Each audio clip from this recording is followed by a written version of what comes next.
Now, the mid-year budget update showed an increase in government spending. It's propped up the economy to a large extent recently. It has. I mean, these are tough times for everybody. I think it also goes to show that we really do need to have some relief from the RBA in terms of interest rates. Do you think it'll happen? There is a bit of a growing momentum in thought process that it could well happen in February. Yeah, there is. Although now we're seeing a little bit more anxiety in international reserve banks, central banks. The Federal Reserve, for example, forecasting only 2 cuts next year. That sets shockwaves through the stock exchange. I'm still to be convinced that the RBA is going to go down the path of cutting interest rates. I think they should.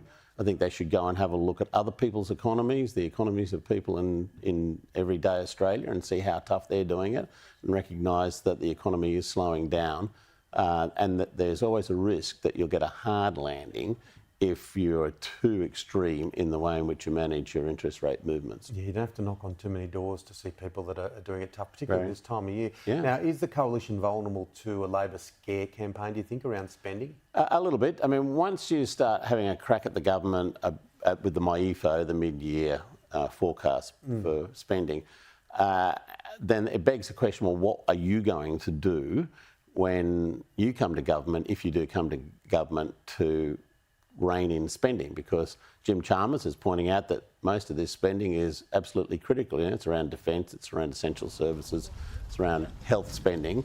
And of course, Peter Dutton's got a bit of a record for wanting to change arrangements around Medicare in the past.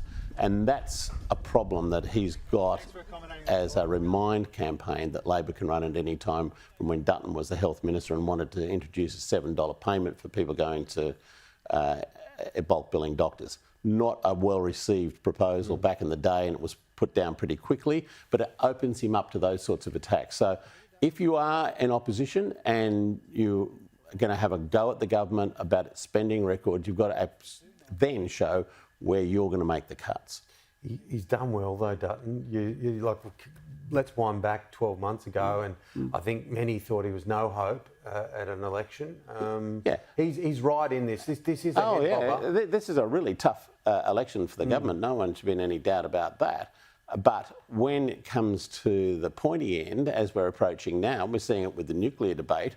Suddenly, you put forward your policies, and if they've got a few holes in them, people start coming after them and poking their fingers into those holes and saying, well, you know, how's this going to play out? What are you going to do? And you can't just keep pretending that it's not something for you to answer. You have to answer.